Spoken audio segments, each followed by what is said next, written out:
बाल विकास विषय में अर्नोल्ड गैसेल परिपक्वता सिद्धांत जानेंगे।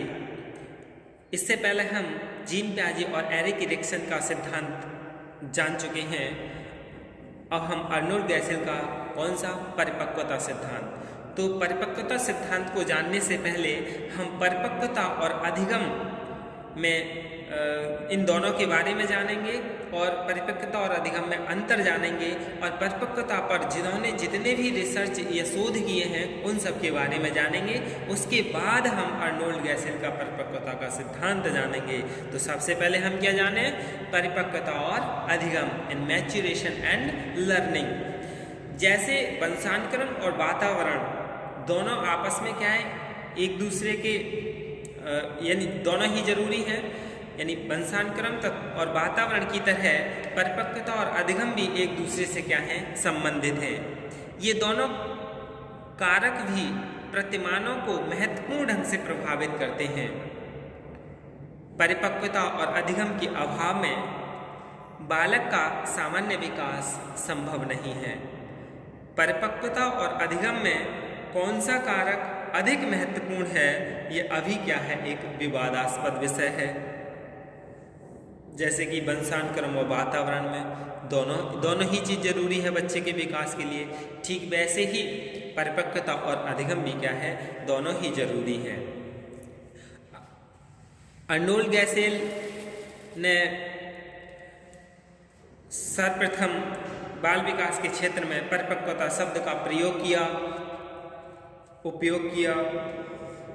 गैसेल ने परिपक्वता का अर्थ को स्पष्ट करते हुए कहा था कि परिपक्वता शरीर की आंतरिक व्यवस्था के कारण उत्पन्न स्नायुओं और मांसपेशियों की प्रौढ़ता और दृढ़ता है, जिस पर बाह्य वातावरण का प्रभाव नहीं पड़ता है। यानी परिपक्वता क्या है, इंटरनली है और इस पर क्या है, बाह्य कारकों का कोई प्रभाव नहीं पड़ता है। यानी परिपक्वता यानी जीवन के प्रारंभिक काल में परिपक्वता का कार्य और महत्व अपेक्षाकृत क्या है, अधिक होता है। बालक की आयु बढ़ने के साथ साथ इसका महत्व कम होने लगता है और वातावरण का प्रभाव स्पष्ट रूप से दिखाई देने लगता है। गर्भकालीन अवस्था से ही विकास पर परिपक्वता का प्रभाव दिखाई देने लगता है। परिपक्वता की प्रक्रिया बालक में तब तक चलती है जब तक स्नायुविक शक्ति वृद्धि यानी नेचुरल पोटेंशियली फॉर ग्रोथ का ह्रास प्रारंभ नहीं होता। जब बालक मांसपेशियों और स्नायुविक प्रौढ़ता को प्राप्त कर लेता है तब उसमें परिपक्वता की प्रक्रिया समाप्त हो जाती है। लगभग 1 साल का बालक चलना वृद्धि और परिपक्वता के कारण सीखता है। माता पिता, संरक्षकों एवं अध्यापकों को बालक की परिपक्वता का ज्ञान होना क्या है, जरूरी है। यदि उन्हें मालूम हो कि किस आयु स्तर पर बालक ने कितनी शारीरिक और मानसिक परिपक्वता अर्जित की है, तो बालक को क्या है, उसकी परिपक्वता के अनुसार क्या है, शिक्षण दे सकते हैं। इसीलिए प्रत्येक शिक्षक को परिपक्वता के बारे में जानना जरूरी है। अब इसके बारे में हम विस्तार से जानेंगे इसी में ही। जैसे एक एग्जाम्पल रूप में समझ लें, यदि एक 1.5 वर्ष के बालक को साइकिल चलाना कितना भी क्यों ना सिखाया जाए, वह साइकिल चलाना नहीं सीख पाएगा, क्योंकि इस कौशल के लिए बालक में 1.5 वर्ष की अवस्था तक परिपक्वता नहीं आ पाती है। लगभग 3 वर्ष के बालक में उतनी शारीरिक और मानसिक परिपक्वता आ जाती है कि वह थोड़ी सी सहायता से ही साइकिल चलाना सीख लेता है। परिपक्वता का महत्व कौशलों के अधिगम के अलावा संवेगों एवं वस्तुओं के बोध क्षेत्र में भी है। और क्या है, परिपक्वता के अध्ययन का महत्व केवल बाल मनोवैज्ञानिकों के लिए ही नहीं, बल्कि इसका महत्व शिक्षकों और माता पिता के लिए भी है। यदि इन सबको इस बात का स्पष्ट ज्ञान हो जाए कि बालक में किस आयु स्तर पर कितनी परिपक्वता होती है, तो ये लोग बालकों के प्रशिक्षण और अभ्यास के लिए उपयुक्त व्यवस्था कर परिपक्वता का अधिक से अधिक लाभ ले सकते हैं। उपयुक्त परिपक्वता के अभाव में किसी भी प्रकार का अभ्यास और शिक्षण क्या है, व्यर्थ होता है। और यानी एक और बात जान लें कि बालक में दूसरे वर्ष और तीसरे वर्ष के मध्य, यानी 2 साल और 3 साल का जब बालक होता है, 2 से 3 साल का, इसके मध्य क्रिटिकल पीरियड पाया जाता है। क्रिटिकल पीरियड का मतलब क्या है जान लेते हैं। इस अवधि में बालक में माँ से अलग रहने की आदत नहीं डाली जाएगी, तो हो सकता है कि उसमें अति पराश्रितता यानी ओवर डिपेंडेंसी के लक्षण उत्पन्न हो जाएंगे। अति पराश्रितता लक्षणों की उपस्थिति में बालक के व्यक्तित्व का विकास भी क्या है कुंठित हो सकता है। ऐसा देखा भी होगा जब 2 से 3 साल तक का बालक, 3 साल तक यदि बालक अपनी माँ के गोद में या माँ के नज़दीक ही ज़्यादा रहता है, वह उनसे अलग होना नहीं चाहता है, तो बाद में भी बालक अपनी माँ से अलग होना नहीं चाहेगा। और ऐसे बालक क्या है फिर कुंठित हो जाते हैं। यदि माँ उन्हें ज़बरदस्ती छोड़ के जाती है तो बच्चे कैसे हो जाते हैं कि अब मेरा कोई नहीं है, इस तरह के उसमें विवृत्ति उत्पन्न हो जाती है। इसके बाद अब हम परिपक्वता का जो अध्ययन किया है उन लोग अध्ययन के बारे में जान लें कि कौन कौन से अध्ययन किया है। सबसे पहले हम गैसेल और थॉमसन ने जो प्रयोग किया था उसके बारे में जान लें। इन्होंने क्या किया, तो जुड़वा बालिकाओं यानी ट्विन गर्ल्स का पर अभ्यास और परिपक्वता के प्रभाव का क्या है अध्ययन किया। इन बालिकाओं की आयु 46 माह थी। 46 माह का मतलब 3 साल और 3.5 साल, 4 साल ही लगभग थी। एक बालिका को 6 सप्ताह तक सीढ़ी चढ़ाने का अभ्यास कराया और दूसरी को 2 सप्ताह तक सीढ़ी चढ़ाने का अभ्यास कराया, यानी एक के लिए 6 सप्ताह तक और दूसरी के लिए 2 सप्ताह तक सीढ़ी चढ़ाने का अभ्यास कराया। इससे क्या देखा उन्होंने कि दूसरी बालिका 2 सप्ताह में ही पहली बालिका की भांति चढ़ने लग गई। इन बालिकाओं ने इस अध्ययन से निष्कर्ष निकाला, इन मनोवैज्ञानिकों ने, कि किसी भी क्रिया को सीखने में अभ्यास का लाभ तब तक नहीं होता जब तक कि बालक की शारीरिक परिपक्वता पूर्ण न हो जाए। और दूसरा, गैसेल ने रिसर्च करा। इन्होंने अपने अध्ययन में 3 प्रकार के बालक चुने। इनके अध्ययन में यानी पहले प्रकार के बालक 10 सप्ताह के थे, दूसरे 20 सप्ताह के और तीसरे 30 सप्ताह की आयु के थे। 3 प्रकार के चुने, 10 सप्ताह, 20 सप्ताह, 30 सप्ताह के बालक।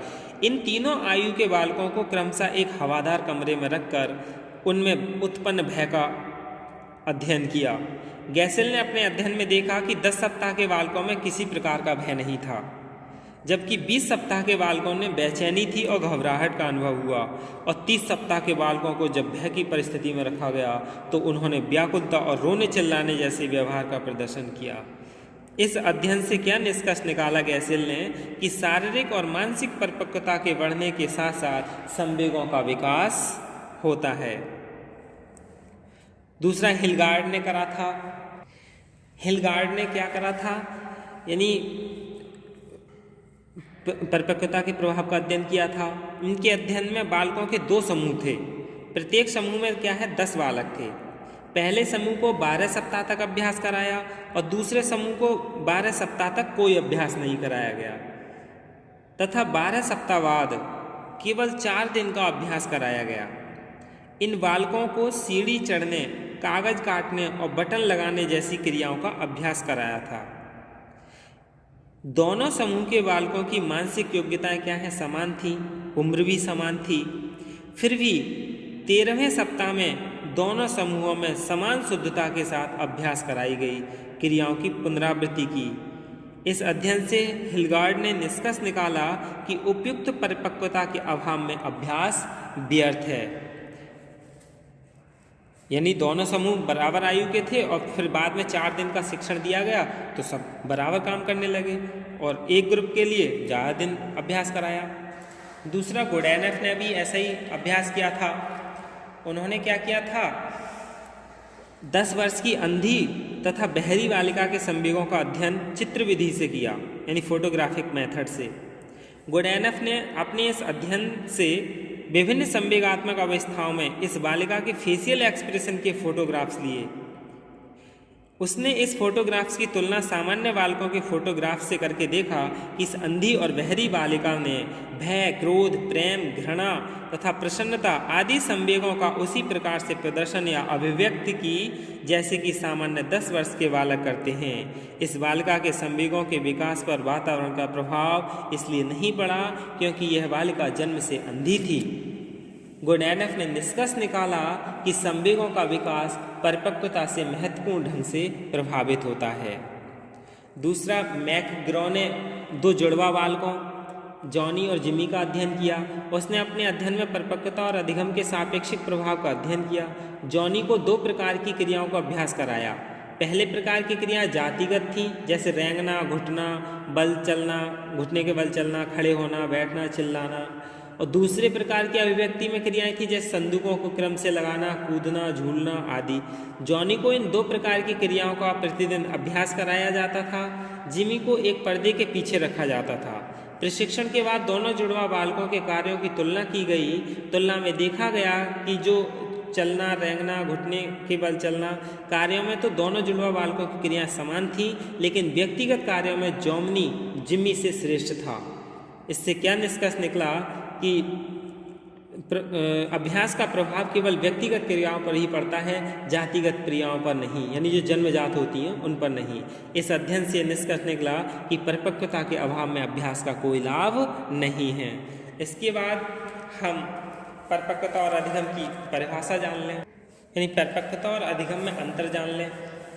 परिपक्वता के कारण व्यवहार परिवर्तन प्राकृतिक और स्वाभाविक होते हैं, जबकि सीखने के लिए व्यक्ति को कई तरह की क्रियाएं करनी पड़ती हैं।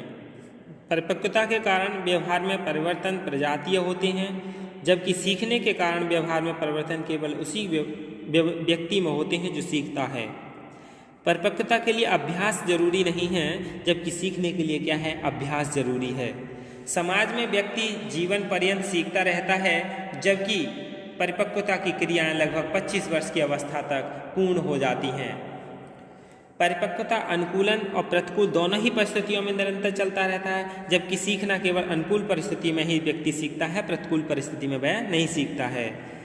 परिपक्वता स्वाभाविक प्रक्रिया है और प्रेरणा का इस पर प्रभाव नहीं पड़ता है, जबकि सीखना प्रेरणा से ही प्रभावित होता है, यानी किसी को मोटिवेट करें तो वो जल्दी सीख जाता है। परिपक्वता वंशानुगत है और क्योंकि यह प्रक्रिया गर्भधारण के तुरंत बाद प्राप्त हो जाती है, जबकि अधिगम पूर्णतः अर्जित तथा वातावरण से प्रभावित होता है। बालक के सीखने का संबंध उसके विभिन्न अंगों की क्रियाओं और बालक के अनुभवों से होता है, जबकि परिपक्वता का संबंध बालक की प्रौढ़ता, उसके विभिन्न अंगों की संरचना एवं शक्ति आदि से होता है। अधिगम बालक की शारीरिक और मानसिक परिपक्वता पर आधारित है, लेकिन परिपक्वता अधिगम पर आधारित नहीं है। सीखने और परिपक्वता में इन जो हमने जाना अंतरों के होते हुए भी दोनों ही प्रक्रियाएं एक दूसरे से घनिष्ठ रूप से संबंधित हैं, इसलिए परिपक्वता और अधिगम दोनों ही कारक महत्वपूर्ण ढंग से प्रभावित करते हैं, यानी बालक के शारीरिक और मानसिक विकास को। तो इसलिए परिपक्वता और अधिगम दोनों में अंतर है और दोनों एक दूसरे पर क्या हैं, आश्रित हैं। धन्यवाद।